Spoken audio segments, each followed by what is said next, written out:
Good morning. So far, lots of interesting tech issues arose. So this will be one of those, well, let's see what happens Sundays, but we'll do our best. Tēnā koutou te whānau o Auckland Unitarians. Tēnā koutou nā mana here. No mai, higher mai. Higher mai ki tēnei whare karakia a te atua. Tēnā koutou, tēnā tātou katoa. Welcome to all from near and far to our sanctuary. My words of welcome are by Lawrence McGinty. To this house we come bringing our boldest dreams, seeking here the inspiration and strength to make them be. To this house we come hoping to bury broken dreams, to be sustained through their pain, and to discover new ones amidst their tears. We come here lonely, isolated from meaningful human contact, searching for warmth and closeness and care, needing to grow beyond plateaus of the commonplace. We seek here challenges and commitments productive of greater wholeness and deeper meaning. We come intense and constructed, hoping for encouragement to shed our pretenses and be ourselves. Filled with despair and self-doubt, we seek affirmations, prodding us to say yes to ourselves and to life. Somehow, always putting happiness ahead of ourselves, we enter this place trusting that what happens here will enable us to make and to accept a little bit of it now, today. Strange place, this house. Here we cry, sing, laugh, hurt, dance, touch, survive, celebrate, grow, search, doubt, hope, rejoice, pray, trust, care, learn, think, wonder, be, become. Yes, this morning to this house we come.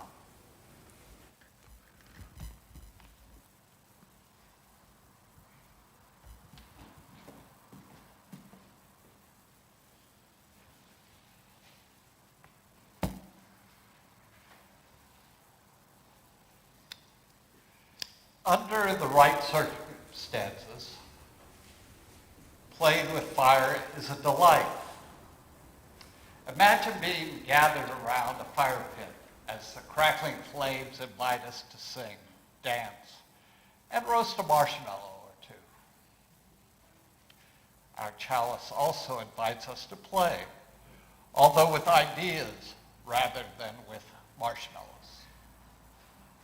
The flame encourages us to explore who we are, who our neighbors are, and where we are on our spiritual journeys. Today we light this chalice, trusting it to guide us in this hour and in the days to come. Please join me in the words of our covenant in your order of service. Love is the doctrine in this church.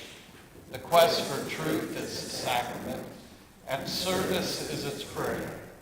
To dwell together in peace, to seek knowledge and freedom, to serve humankind in fellowship, to the end that all souls shall grow in harmony.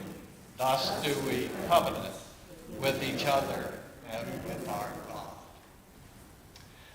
Please stand if you're able to sing our Unitarian anthem, Spirit of Life.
In spite of it being school holidays, I see Larry's with us. And Alan.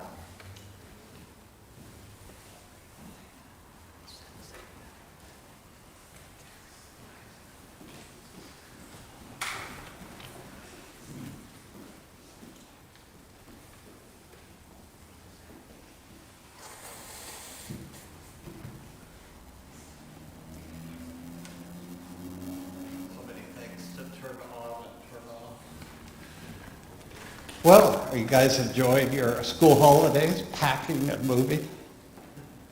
Hello? Join me, please. I need your help. Are you enjoying? No. Haven't you packed your room yet? Yeah. Are you in your new place yet? No. How about you, Allie? Have you packed your room? Yes. Well, maybe I'll just talk to these two, since they don't want to pay attention to me. How are you guys? Oh, I'm good. Yes, they are packing and very hot and sweaty. I say that. Well, this is a break then. Yes. I see. Okay. Do you know what a double feature is? Allie? What?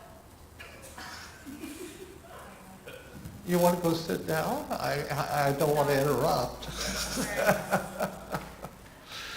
Do you know what a double feature is, Larry? No? Well, when I was a kid, on Saturdays, for a quarter, that's 25 cents. Oh, you're American, you know that. 25 cents.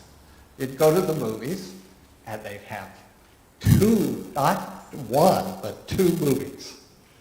Well, today is double feature day on Time for All Ages. You get two books. Ooh, yeah. The first one is called Be You, which you guys are good at. You were born to be so many things. My wish for you, no matter where your journey leads, is for you to always be you. Be ready to take that next step towards being an amazing human being after you finish packing and unpacking. Be curious. Turn every stone, ask every why, and keep digging deeply. Discover your own answers. Be adventurous. Live a big life. When you're ready, step outside your comfort zone, bravely explore new paths, and see where they lead you. Be connected. Find kindred spirits with those who make you feel like the real you. Be persistent. Keep going, never stop. Keep going, never stop. Keep going, never stop. Be different. Be silly, be quirky, be odd, be unique. Be weird, be colorful, be okay with being different. Be just the way you are. Be kind. Be understanding. Help those around you. Be themselves. Listen. Then listen some more. Learn more about who they are. Be brave. Try new things. Take a deep breath and plunge forward into new experiences. It gets easier every time you try. Be your own thinker. Think for yourself and set your own unique course. It isn't always easy, but you'll be heading in the direction of you. Be okay being alone. Take time to be on your own. Hear your own thoughts, your inner voice. Listen to your heart. Be patient. Be more you takes time. Take a deep breath. Relax. Let your future unfold at its own pace. It will be worth the wait. Be okay reaching out for help. Be okay reaching out for help. When you need a helping hand, a compassionate ear, an encouraging word, reach out. As you voyage out into the world, remember, no matter what you will always be, loved. You are ready. So go ahead. Be you. Be very, very you. Go ahead. Be yourself. Be the best version of you each day.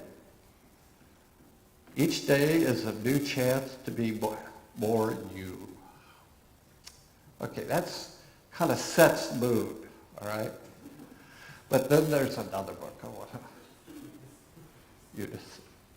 This is a little different. For one thing, it was written by an 8-year-old boy and illustrated by him. Beyond the Magic Meadow. I've already told you about him. One day, Timmy saw an unfamiliar animal. It stood on 2 legs, wore a white hat. He wanted to get a closer look, but his mom warned him, no, that is a human boy. Humans live beyond the forest, and you must never leave this meadow. Timmy trembled. His mom always said he would become a monster if he left the meadow, so he promised he would not. He decided to forget about the boy and make dinner instead. His mom had been sick for a long time, so he had to cook and clean for them both. However, Timmy could not forget the boy. He longed for a friend, but nobody lived in the meadow to play with him. The boy was his last hope. So Timmy decided to risk leaving the meadow to find him. The next morning, Timmy asked, Mom, can I play outside today? Okay, please be back before dark. Will you make dinner again tonight? Of course. Bye. He was free. At the edge of the meadow, Timmy hesitated, imagining beasts with 3 eyes and sharp fangs. He forced his fears down. Monsters were not even real, probably. He stepped into the forest and looked at himself. He was still a cat. Soon Timmy began to feel strange. He got dizzy and his legs felt weak. What was happening? Suddenly he tripped on a branch and fell. Before he could get up, he began rolling down a steep slope. Finally, Timmy tumbled out of the forest, and when he got up, his fur was gone. His front legs had turned into arms. He'd become a human. Should he keep going? What would his mom think? He decided to forget about his mom and continue searching for the boy. When he reached the human's town, Timmy searched for the boy, but he only found crowds of grown-ups. How could he find one boy in such a busy town? When he remembered the boy's white hat, he climbed up the nearest tree to look for it. When he saw the hat, he raced to it. Instead of the boy, though, he found an older girl. He had the wrong hat. He had to try again, so he climbed to a tall building. He saw another white hat, so he hurried through the town chasing it. When he reached the hat, it was the boy wearing it. Timmy tapped the boy's shoulder. Hi, I'm Timmy. The boy grinned. Hi, Timmy. I've never had a friend my size before. This is so cool. The boy already called him his friend. All of Timmy's dreams were coming true. The boy asked, do you live in town? Timmy replied, no, I live in the meadow on the other side of the forest. Really? I explored the forest, but I've never gone into the meadow. You should visit someday. My house is the only house there. Okay, I will. Well, let me show you around town. They talked about how neither of them had siblings. Sometimes I get so lonely, Timmy said.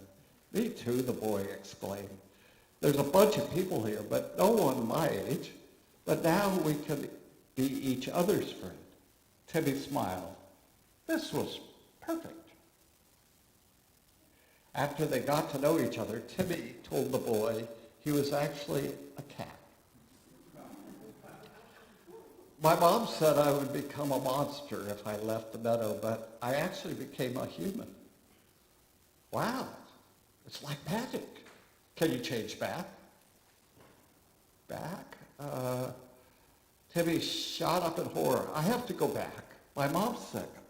I'm so sorry. Timmy sprinted out of the town and into the forest. In his rush, he hardly noticed when he became a cat again. He shot out of the forest, raced across the meadow, and sped into his home. Mom, I'm sorry I wasn't back before dark. Timmy, I was so worried about you. I have to tell you something. I went to the human's town. He explained how he'd become human and befriended the boy. His mom stared in shock.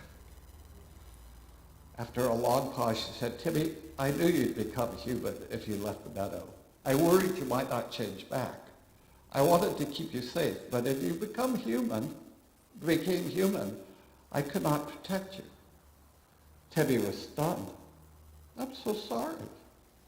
Timmy felt like a monster because he had been so focused on his loneliness, he let himself forget about his mom.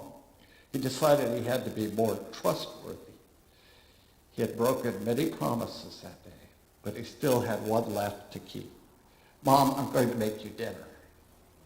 The next day, there was a knock at the door. When Timmy opened it, he found an unfamiliar cat. Timmy, is that you? Suddenly, Timmy realized it was the boy's voice.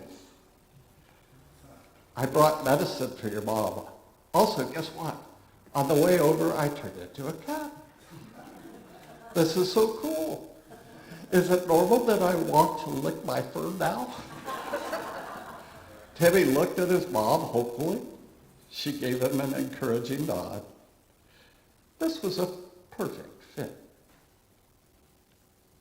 I think that says the end. The end. So, I got news for you. We're going to see you downstairs, but you may become a monster. What kind of monster?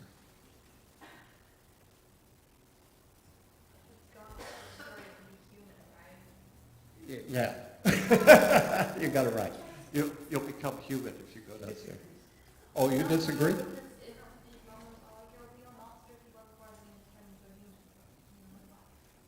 Oh, no, I thought you were going to become a unicorn. Oh, okay. I think Larry might want to be a cat. I think we'll see you downstairs before I totally lose control.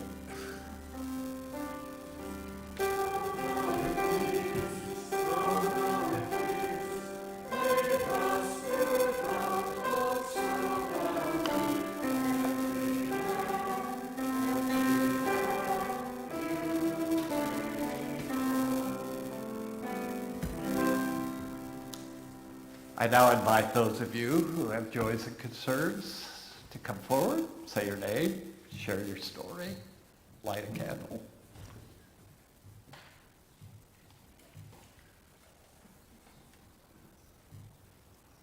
Hi, I'm Vivian, and I'm a bit sad today because my daughter Heidi, who's due to come from Melbourne next Wednesday for 5 days, just by herself to come and spend days with me and Rose and Yoss, she probably won't come. She said that it's just a bit risky because she's stuck at home with kids. The kids are homeschooled now because of COVID lockdown, and she's working from home. Her husband's a plumber and has to work. And if she came over here and got stuck, the kids are stuck at home and it's all chaos. So, it's really hard, you know. I mean, it's just hard for everybody. Yeah.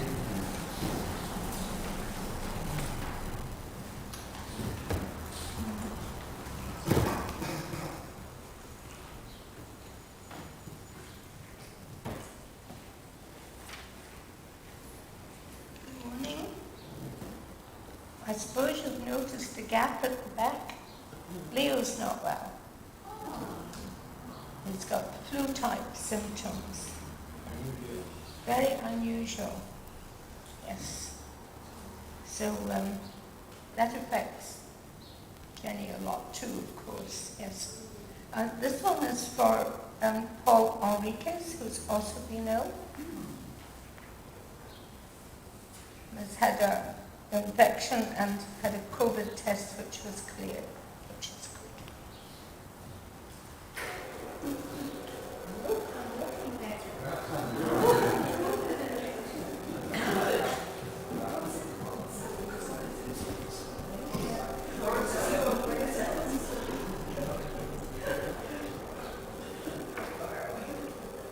I'm Betsy, and I would like to light a candle for those who join us here in the morning by Zoom. And in particular, I want to light a candle for my very dear friend, Josie Coker, who joins us on Sunday morning. She's probably the oldest member of our church in every respect. And I'd like to light this candle for her because she so enjoys being part of our community through the live streaming.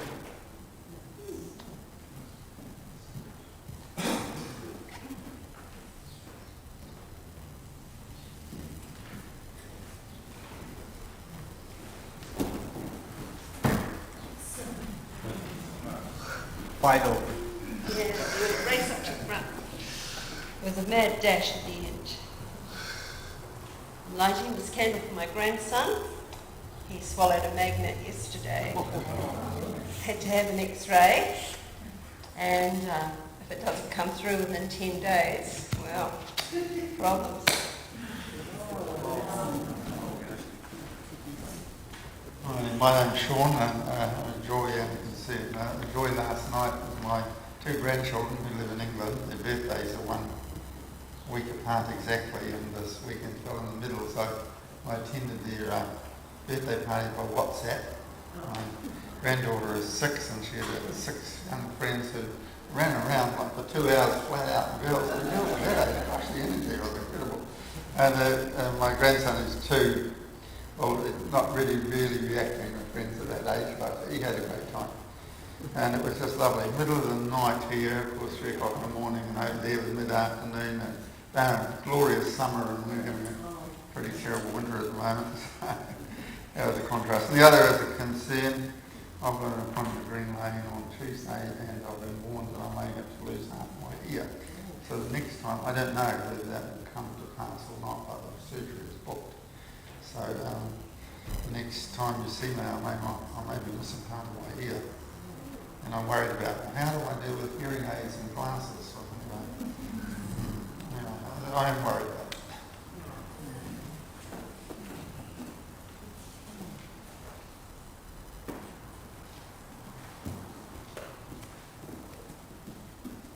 Sean Van Gogh had that same problem. Well, I hope it goes well. Any others? I light this candle for all of us who have to learn to practice patience and trust that we will eventually get through this pandemic. Because there's really no escape, as Viv points out, even here in New Zealand. And those of us who have family in other places, our hearts and minds are with them.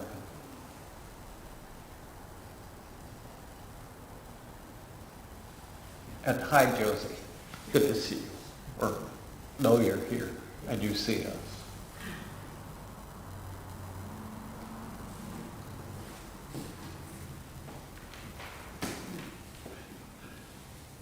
Let's stand if able to sing our Koha hymn.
I think I was drawn to this reading by a cartoon I saw recently where there was a stump of a tree in the forest, and the friends of that tree were, one of them said to the other, I knew she was lying about her age.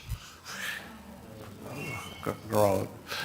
And the other reason is because of our practice group and their social action to send the members of Parliament a badge of a tree.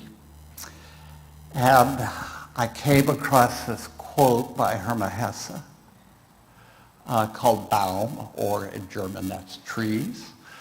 And I thought, well, may the members of Parliament listen to trees. For me, trees have always been the most penetrating preachers. I revere them when they live in tribes and families, in forests and groves. And even more, I revere them when they stand alone.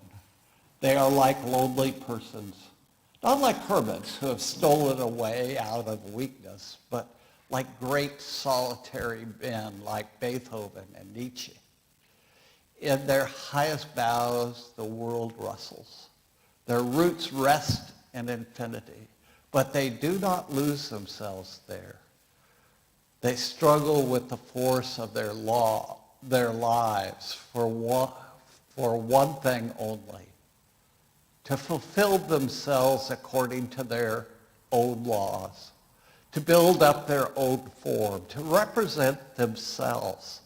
Nothing is holier, nothing is more exemplary than a beautiful, strong tree. When a tree is cut down and reveals its naked death wound to the sun, one can read its whole history in the luminous, inscribed disc of its trunk, in the rings of its years, its scars, all the struggle, all the suffering, all the sickness, all the happiness and prosperity stand truly written. The narrow years and the luxurious years, the attacks withstood, the storms endured. And every young farm boy knows that the hardest and noblest wood has the narrowest rings, that high on the mountains and in continuing danger, the most indestructible, the strongest, the ideal trees grow. Trees are sanctuaries. Whoever knows how to speak to them, whoever knows how to listen to them, can learn the truth. They do not preach learning and precepts. They preach, undeterred by particulars, the ancient law of life. A tree says, a kernel is hidden in me, a spark, a thought. I am life from eternal life. The attempt and the risk that the Eternal Mother took with me is unique. Unique in the form and veins of my skin, unique the smallest play of leaves in my branches, and the smallest scars on my bark. I was made to form and reveal the eternal in my smallest special details. A tree says, my strength is trust. I know nothing about my fathers. I know nothing about the 1,000 children that every year spring out of me. I live out the secret of my seed to the very end, and I care for nothing else. I trust that God is in me. I trust that my labor is holy. Out of this trust I live. When we are stricken and cannot bear our lives any longer, then a tree has something to say to us. Be still. Be still. Look at me. Life is not easy. Life is not difficult. Those are childish thoughts. Let God speak within you, and your thoughts will grow. So the tree rustles in the evening when we stand uneasy before our own childish thoughts. Trees have long thoughts, long breathing, and restful, just as they have longer lives than ours. They are wiser than we are, as long as we do not listen to them. But when we have learned how to listen to trees, then the brevity and the quickness and the childlike hastiness of our thoughts achieve an incomparable joy. Whoever has learned how to listen to trees no longer wants to be a tree. They want to be nothing except what they are.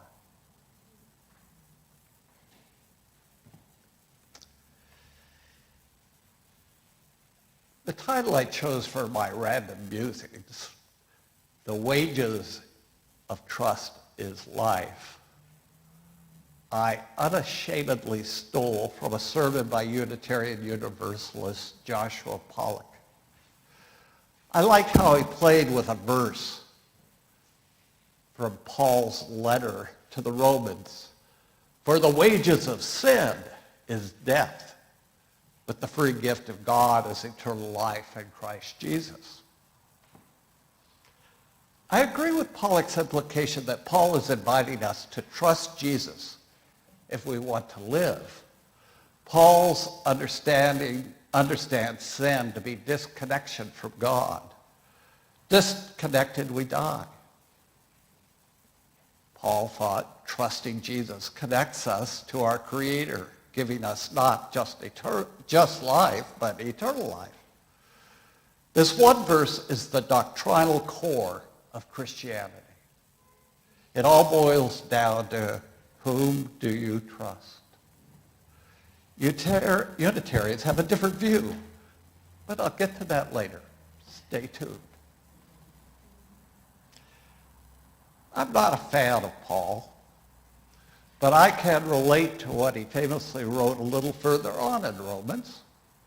I do not understand my own actions, for I do not do what I want, but I do the very thing I hate. This underscores that my real struggle is not with Paul, but with the idea of trust. We throw the word around easily, as if we know what it means, and as if we share the same understanding of it. Google trust, and most of the top links are about financial trusts. How to protect that which we can't take with us from the tax man. Most of the other links are articles on Christian sites about the necessity to trust God in the Pauline sense. A search of the YouTube reveals Christians have no difficulty singing about trusting God or Jesus. Search for UU hymns about trust, and it's slim pickings. Trust is like God, hard to define. Most religions do not even try to define what God or the divine is. It is a theology called via negativa, the negative way. It asks, can we really say anything positive about who or what God is? No. This theology says the best we can do is to say what God is not. This view says we can argue God is infinite, not limited in any way, immutable, unchanging, eternal, not in time, and immaterial, not made of matter. This implies that God cannot be defined, only experienced in God's presence or absence. This leaves wide open our understanding of the God we believe in or don't believe in. Our answers are wide and varied. Much the same can be said of trust. We have many shared ideas about what trust isn't. We are pretty clear about mistrust and distrust. They're similar, but not the same. They both involve being suspicious or lacking confidence. But the former mistrust is often a general sense of unease towards someone or something, and the latter is often based on experience or reliable information. A used car salesman evokes mistrust, but I might still buy the car. An email from a Nigerian prince offering me millions gets deleted immediately out of a clear and present distrust. Distrust is more concrete because it's tied to our negative experiences. They could go back to poor caregiving in our first 18 months of life, social rejection during adolescence, or traumatic experiences during adulthood, betrayal or abuse in romantic relationships, significant loss of financial resources, or perceived injustice at the hands of authority figures also cause strong feelings of distrust of institutions or people. In short, when a person's trust is repeatedly violated, their belief system can be affected profoundly, affecting their capacity to place confidence in people or organizations. This is especially true for those kept on the margins of society.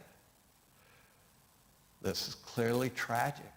Placing confidence in someone or something other than yourself is social superglue.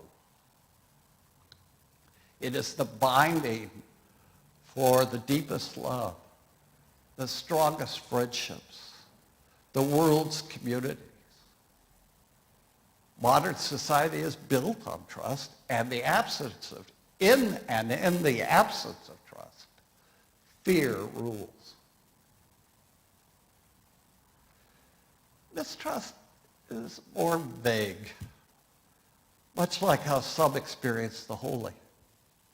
Someone may only resemble physically an abusive caregiver from our childhood, whom we have relegated to our subconscious, but we immediately are on guard for reasons we can't quite explain. A church may have victimized us with a toxic religion, making us suspicious of all faith communities. Distrust can serve a reasonable purpose in some situations.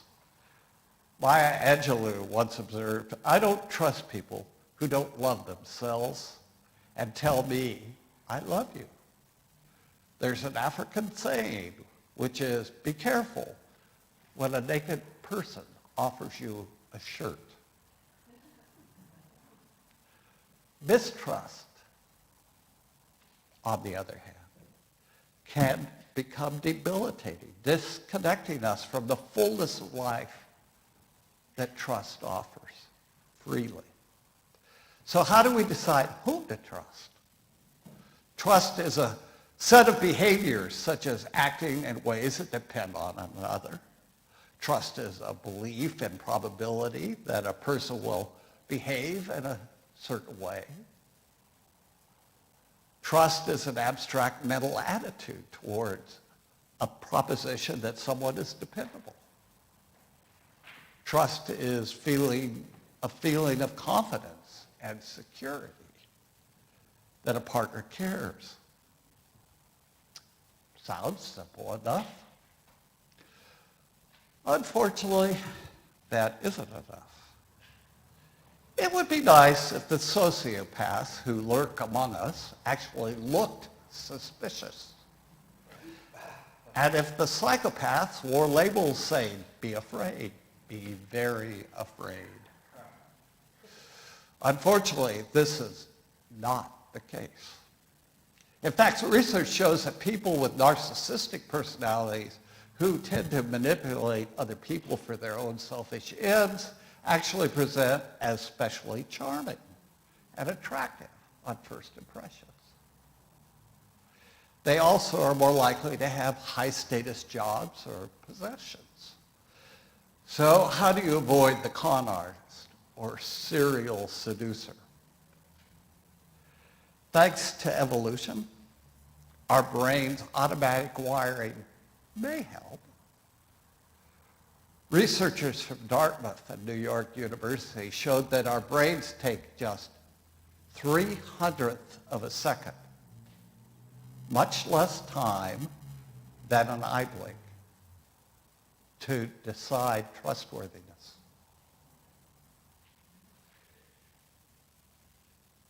In fact, our judgment about trustworthiness are so rapid that we are able to make them even before we know who the person is. These researchers discovered with MRIs that it is our old friend, our old reptilian brain, the amygdala, that provides our gut feeling about who to trust.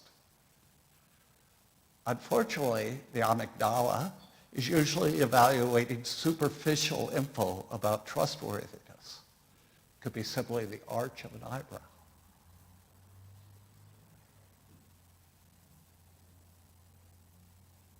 So we are still lacking. It's evaluating superficial info about the trustworthiness that may not prove true in the long run. So we are still lacking trust in deciding who to trust. Ernest Hemingway had a pragmatic approach. He said the best way to find out if you can trust somebody is to trust them. Having often been a practitioner of this approach, it is a little like playing emotional Russian roulette. There has to be a better way.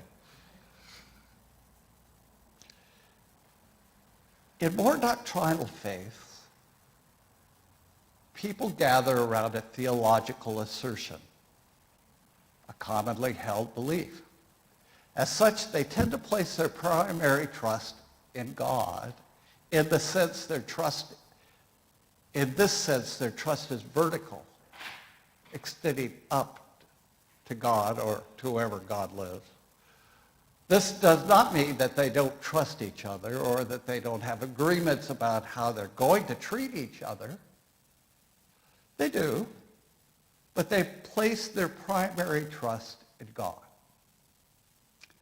But our collective Unitarian Universalist trust is horizontal. We place our trust in each other.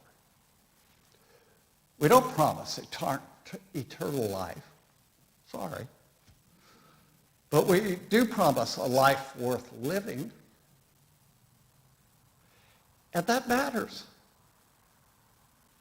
A life of community, companionship, partnerships, partners for the journey, caring, compassion, support, mutual encouragement, mutual challenge, listening, love. Because of our cautious trust in reason, we are likely to be drawn to psychologist Marcia Lynam's concept of wise mind, to describe a state of mind that integrates logical thinking with emotional awareness. It is a mindful state in which you make decisions by integrating different ways of knowing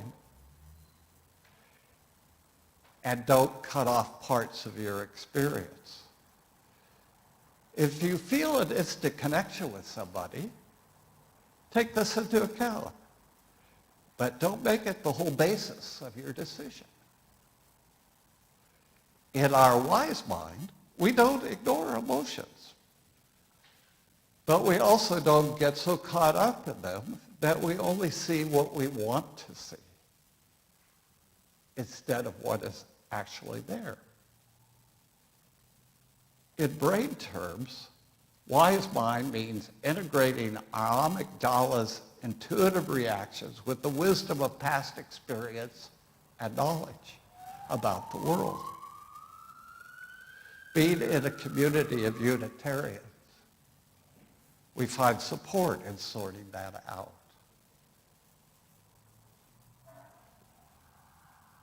These are the fruits of our trust in each other. And that is why I humbly say the wages of trust is life. So be it. Let us stand if able to sing our closing hymn.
Join me in the words for extinguishing our chalice. We extinguish this flame, but not the flame of truth, not what worth the community or the fire of commitment. These we carry in our hearts till we are together. It's time for notices.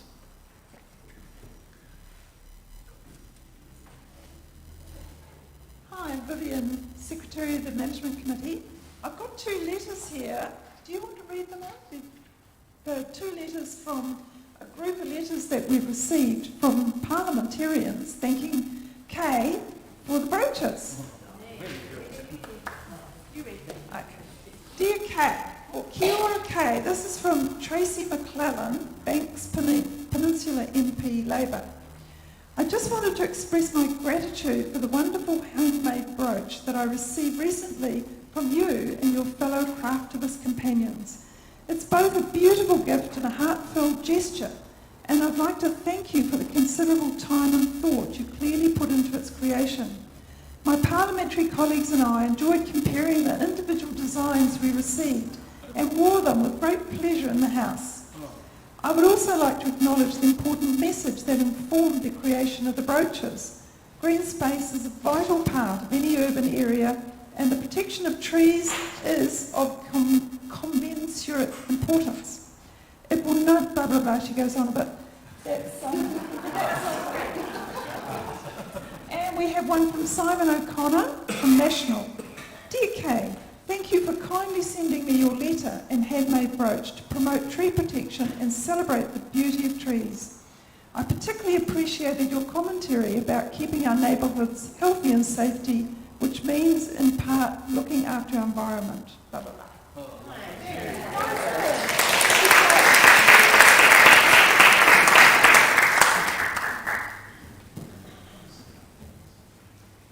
to make a further reminder for people to think about looking up for the mountain and ski weekend.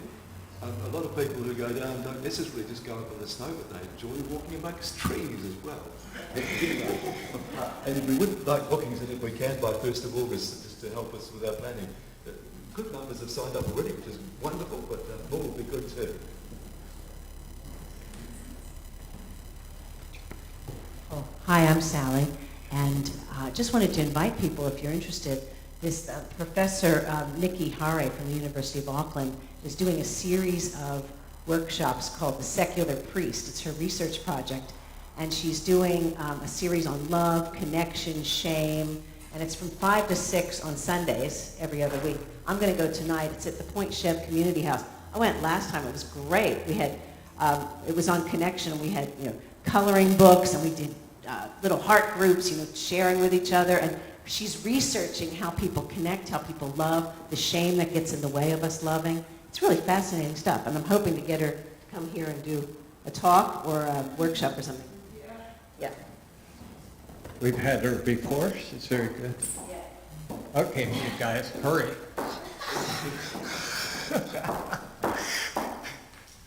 Hi, I'm Mary.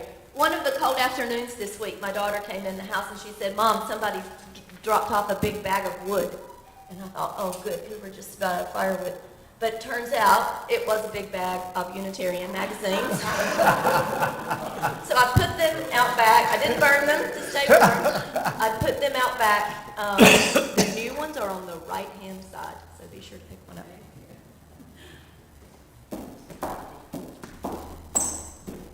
Hi, I'm Mark, without my name tag, and just a big shout out and thank you to the many of you who keep these, our duties covered. In the old Soviet Union, you would have been deemed heroes of socialist labor.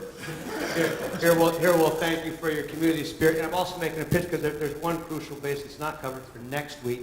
That is tea and coffee. And I'll bet it's not coincidental that's not covered, and our friends Leo and Jenny are not here. They often cover, well, they are true heroes of socialist labor. For tea and coffee and flowers respect. I would do it myself, but I have a big week coming up, including about 3 nights, Thursday, Friday, Saturday, and I might need Sunday to recover. So this will be back on the table there. If one of you during our social hour can sign up for that blank next week. Thank you much.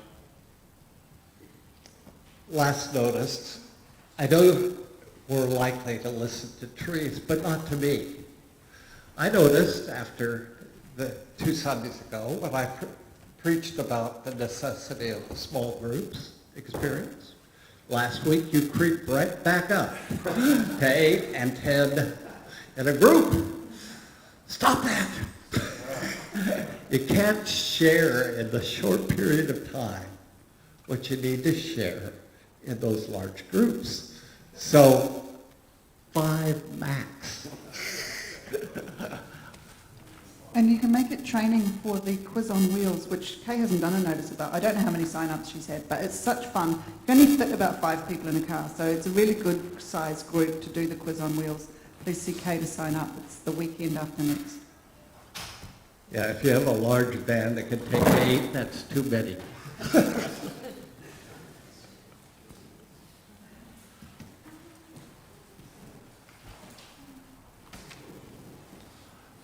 My closing words. Teach my heart healing words. Show me the words that help rather than harm. Instruct me in the verbs that bring energy. The nouns pointing to the real.